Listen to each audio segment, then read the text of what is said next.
Okay, everybody. So today we are going to look at the most foundational statement in SQL or SQL, and that is the select statement. Along with that, we're going to learn what the from statement is too. And we're going to just dive right into SQL tonight and learn how to use select and from to start looking at our tables in different ways and getting information out of them. Where we're going to start is we have our Excel file that has the table that we're going to work with. We also have the SQL Server database up, and we've loaded that table in there. So if I'm on the Object Explorer over here in SQL Server, I see my NW database. I'm going to open that up, and then I can go down to Tables, open that up, and there's our table. But we're going to let that sit for a minute because I'm going to show you what we're going to do in Excel first, then see how to do the same thing in SQL. All right, let me expand this a little bit. So tables in Excel are really straightforward. I mean, the data is just there, you just see it. But one of the problems is, look at how many columns I have. I've got all the way down to V, so that's like 20 columns. Here's a little trick too. I don't know if you knew this, but sometimes if you don't know what column you're on, you can just type equals column, and it'll tell you you're in 23rd column. So right now this table has 22 columns, and that's a lot for me to be looking at. I did set freeze panes on here, but if I want to limit this down to just what I'm working with, there's a couple ways to do that. And what most of us do, let me go ahead and unfreeze panes here, is we just hide the columns we don't want to see. So what if I want to see the order date? I'll keep the order ID too. Order ID and order date, so I'll hide these. Then I don't need ship date. I do want the customer information, so I'll hide these. Then I don't need segment, city, state, postcode, region. I'll hide these. And product ID, category. Let's keep product ID, category, subcategory, product name, and sales. And then I'll hide the rest of these. All right. Now, I have fewer columns to work with. I can see the key fields I want to work with. The other fields are still there, but I've limited the fields that we're looking at to work with the data here. And there's other things we can do with this. We're not going to cover it all in this lesson. Believe me, there's a lot more. There can be a lot more videos out here for you. So we can scroll up and down and look at this data. But let's see how that's different in SQL Server. So I'm going to go ahead and what we're going to do is come up here and we're going to click New Query. So here's the first thing. When you're working in a SQL environment, and SQL Server is pretty similar to others. It just, the way you do things is going to be different, but you're going to have an editor window, and you can have multiple editor windows if you want. I can have multiple different queries up here, and they each get a tab. So to not be too confusing, let's just close those. And now what we want to do is we want to select some fields from our database. Let me go ahead and expand this out so you can see it a little better. And the other thing I want to do is expand out Northwind and click on columns. So this lists all the columns that we have available. So instead of hiding columns and things like that, what we're going to do is use the select statement. This is the foundational statement for the query language of SQL. So I type select. Now, you could type it upper lowercase if you want, but it's a convention. Most SQL programmers do type their commands and clauses in uppercase. So select, and let me pick a couple fields here. Let's do order ID, and let's just do order date. Okay. Now, to run that, make this a little bigger for you. To run that, all we're going to do is go up here and hit execute and see what happens. Invalid column name, order ID, invalid column name, order date. Okay, so even though the select is the most foundational command, it has to be paired with from. And again, like I said, we're going to get into so many intricate and interesting ways to use these two, but for this video, let's just keep it to the basics. So I say from, I have to tell it what table I'm pulling from. So I'm going to say dbo.northwinddata, dbo.northwindorders. When it comes up, I can click on it and hit tab, and it's there. Now let's see what happens if I hit execute. It runs. Look at that. It just pulled back, SQL Server just pulled back the 2 columns that I want to work with. So that's all I can see right now. But this is how it's structured. You give a select, you're telling SQL what you want to work with, and then the from is what database you want to pull it from.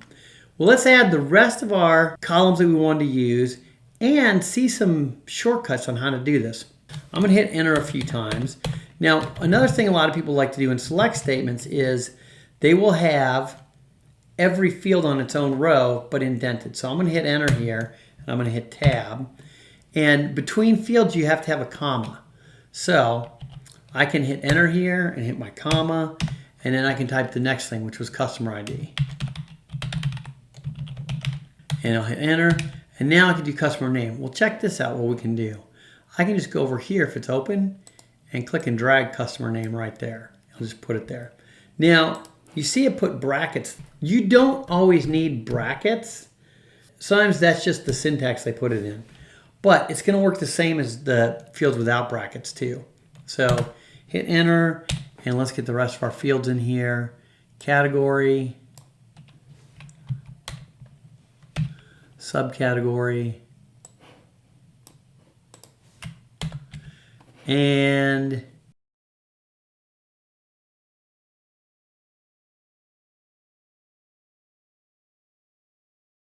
okay. So now I can go and run this one again too. I can go up here and click execute and run that. Now I get all my columns back.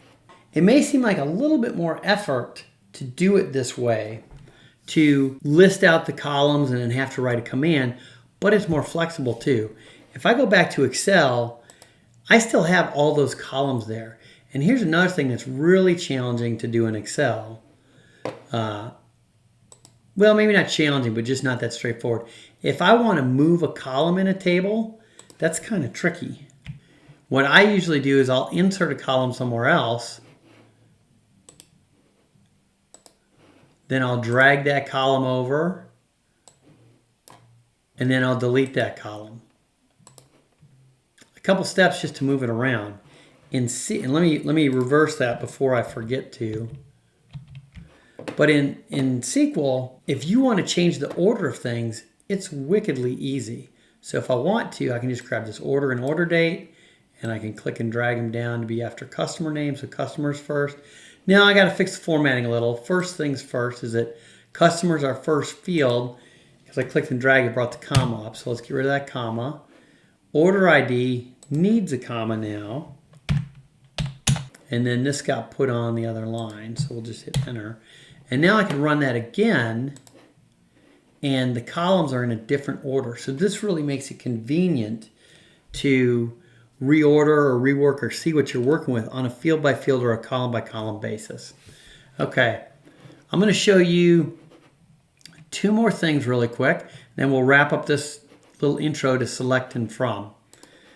The first thing I want to show you, let me go down here, is that I typed all this stuff. I showed you guys how to do it. Now that's how a lot of old pros do it, but all these tools have some features that are really useful. So I can go over on my table, and if I right click it, I can go to script table as.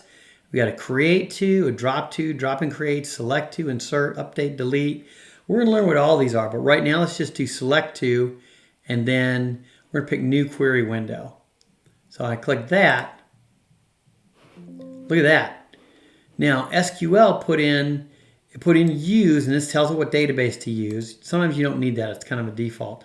Then here's our select with every single field available to us. So that's the way to put all the fields in quick. Then if I want to get rid of things quickly, I can just delete those. Actually, I'm going to show you one more thing. Another thing you can do with these SQL editors, if you only want to see a couple of fields, you can actually highlight these and comment them out. There's a button up here that says comment out the current selected lines. And it puts these dashes here. Anytime there's 2 dashes in front of a line, SQL will ignore that line. Now it won't. If I put those 2 dashes in, now it will. So now if I run this one, I get row ID, order date, profit, cost of goods sold. Oops, I needed the shipping information. So I'll do that. You see how it's really easy with SQL to add fields to your query. So the very last thing I want to show you guys in this lesson is the star, the asterisk, because this is how most people start with tables. We were looking at our columns over here, knew what we wanted to do, but if you're just looking at a table for the first time, and you're trying to look at every field there and figure out what's important and what's not, you want to list all the fields, but then again, you don't. If there's 30, 40, 50 fields, you don't want to type all that out. You don't even want to see all of this. So the special character, let me just do my from over here first, and I'll drag the table name over. If I do an asterisk here, that's called select star from the database, and I'll highlight that and run that. Then it brings back every row in the order that the fields are in the database. So this is how you start looking at a brand new table, see all the fields that are available, and see what you want to move or manipulate or work with later. Okay, well that's a brief intro to select and from. As you look at more videos, we're going to add more and more capabilities, more and more functionalities to these, the very core of SQL.